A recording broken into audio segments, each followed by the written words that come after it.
but when are you going to move into stablecoins? Yes.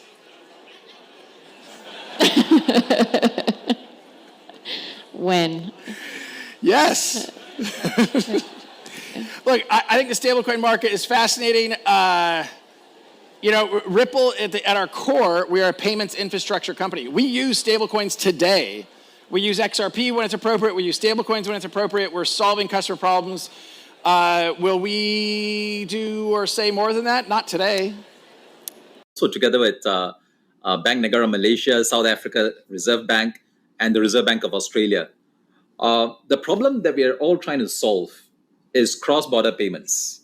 Cross-border payments and settlements, right? You want, well, the holy grail is instantaneous payments and instantaneous settlements or close to real-time settlement so that you remove risk of,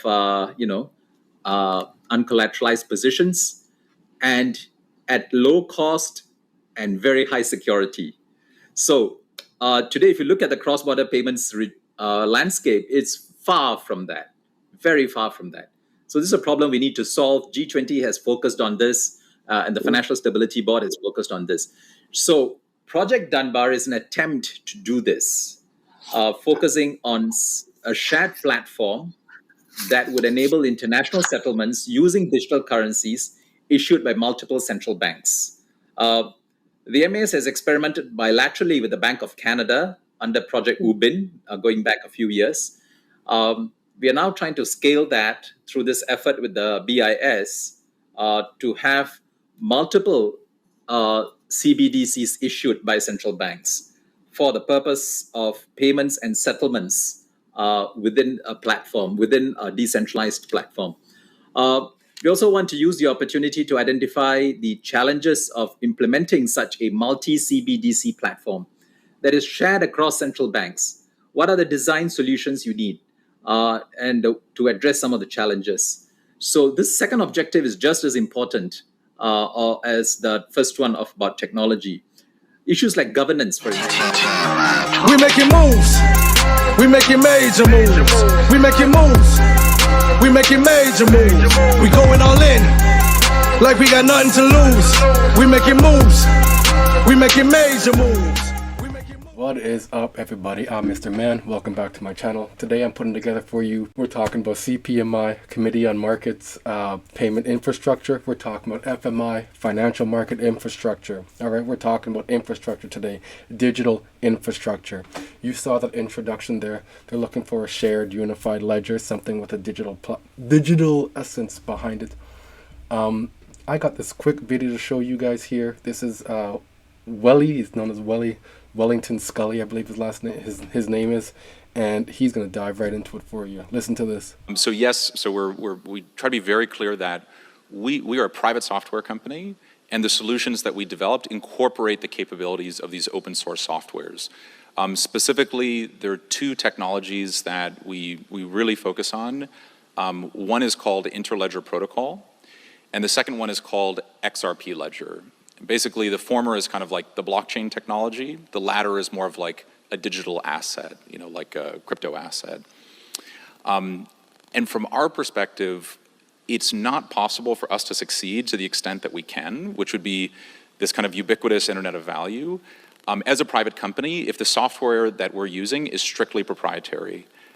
You really need something like the equivalent of internet protocol, which means that when we go to these financial institutions and we're selling our software to them, the fundamental software that's powering it and the fundamental capabilities that are really unique, that make our software unique, that is open source, which means that if a big swath of the market decides to use Ripple software, but another swath of the market decides to use software from a bunch of different providers, that's okay because it's interoperable. It'd be like the idea of if Google was using one internet protocol and Facebook was using another internet protocol, so you as a consumer would need to sign up for two internets, that's a big pain. That's something that you want to avoid. So it's this idea of like, not just network effects, but a network of network effects that Ripple's success should lead to the success of other companies that want to kind of contribute to the development of this ecosystem. So why do people look at the XRPL and consider the XRP as the asset itself? XRPL is actually the asset. Interledger is the blockchain. XRPL is the asset. XRP just resides within that asset.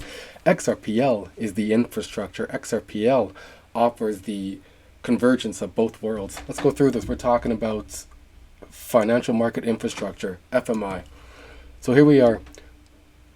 Charter of the Committee on Principles and Market Infrastructure, the CPMI. The mandate, this is going to be a quick video too. The role, the Committee on Payments and Market Infrastructure promotes the safety and efficiency of payments, clearing, settlement, and related arrangements, thereby supporting financial stability and the wider economy. The CPMI monitors and analyzes developments in these arrangements, both within and across jurisdictions. It also serves as a forum for central bank cooperation in related oversight, policy, and operational matters, including the provision of central bank services. The CPMI is a global standard setter in this area. It aims to strengthen regulation, policy, and practices regarding such arrangements worldwide. So, we were talking about CPMI, here's the PFMI, which is the Principles for Market Infrastructure now. So they are the international standards for financial market infrastructure. For example, payment systems, central securities depositories, security settlement systems, central counterparties, and trade repositories. Issued by the CPMI in the International Organization of Security Commission, which is the IOSCO.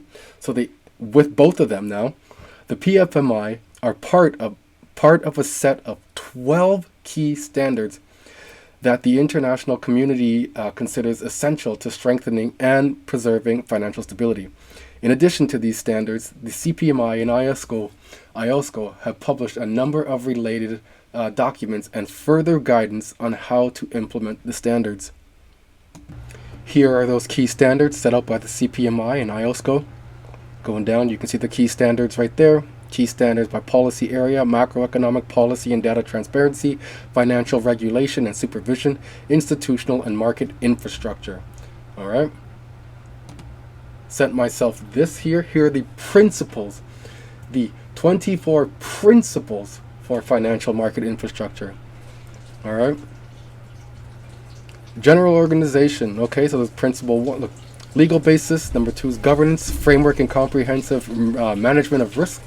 Credit risk, collateral, margin, liquidity risk, settlement finality, money settlements, physical deliveries, CSDs, exchange of value settlement systems.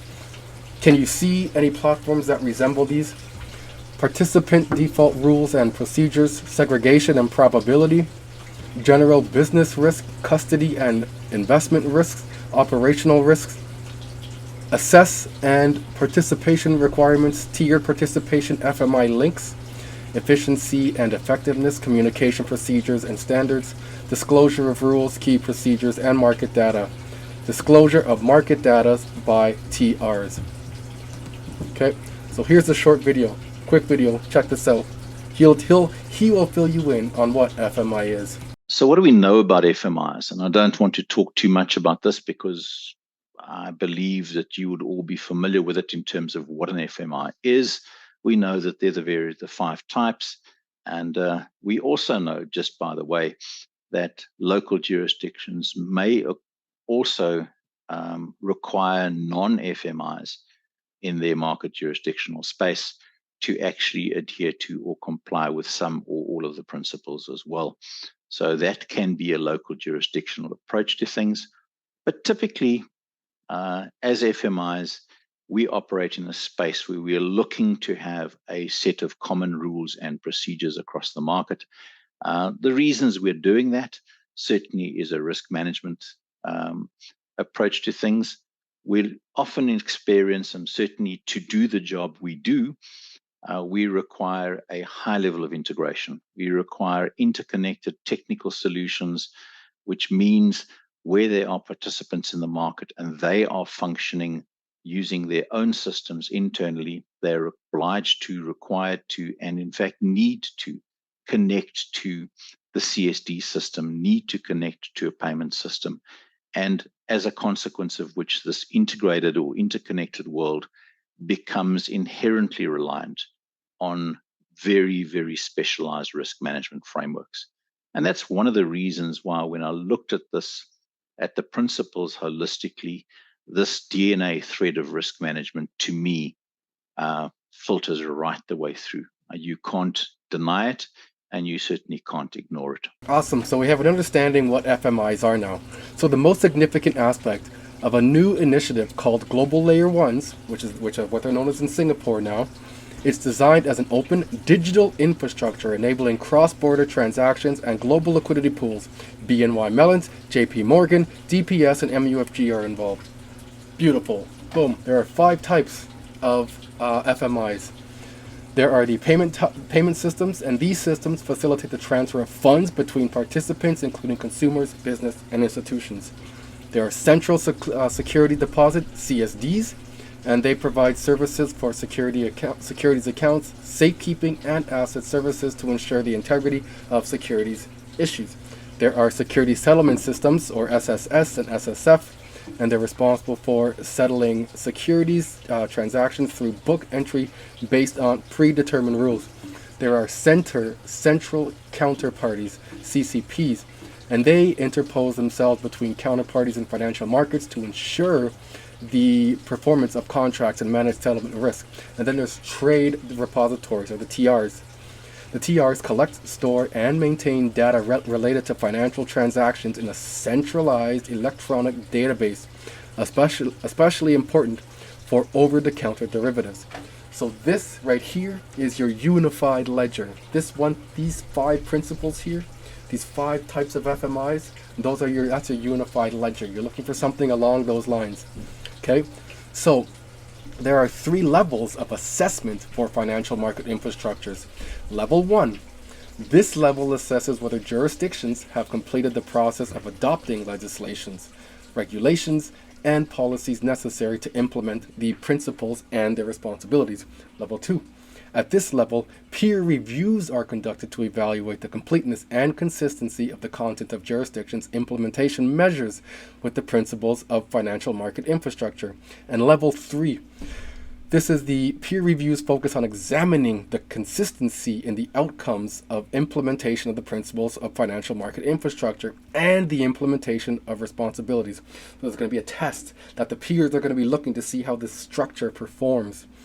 These assessments are crucial for monitoring and ensuring the safety, efficiency, and resilience of financial market infrastructure. So the actual test that they're going against now is called Ripple. The test is already called Ripple. Was Ripple named after this test, or was this test already named after the company itself?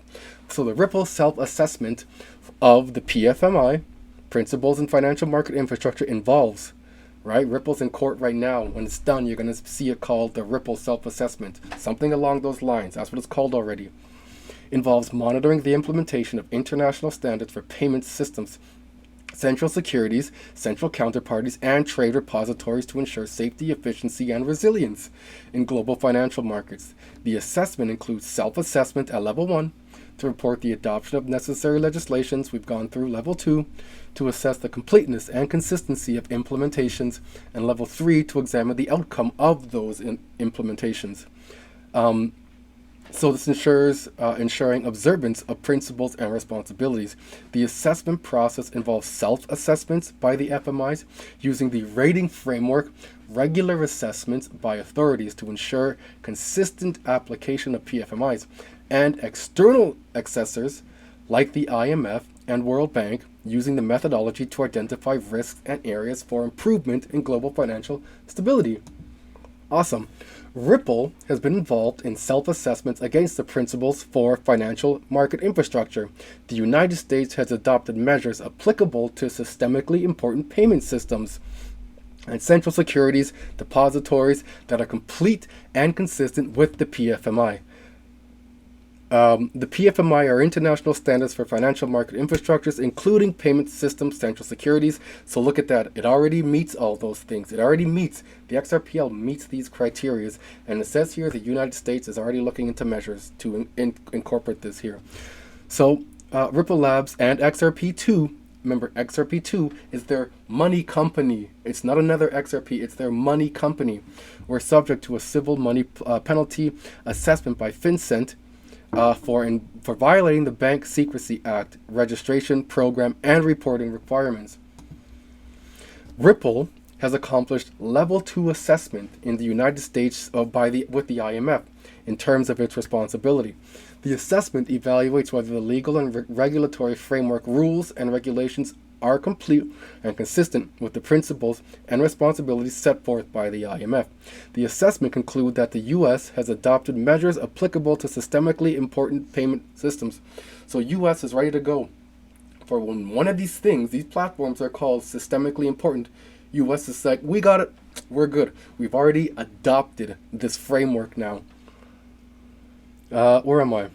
So depository securities that are complete and consistent with the principles of market so Ripple's involvement in the financial market infrastructure is part of a broader landscape where blockchain firms like Ripple and Chainlink are collaborating with banks and traditional finance institutions to develop financial infrastructure. So the PFMI or international blah blah blah and central counterparties. To determine compliance with the PFMI, various measures are employed.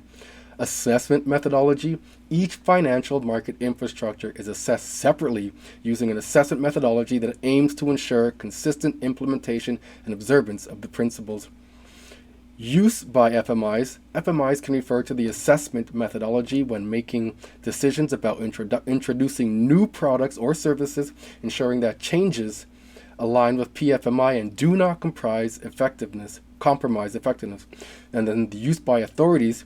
Regularly assess FMIs in their jurisdiction to ensure adherence to the principles, helping to maintain consistent application of the PFMI and identify risk for mitigation.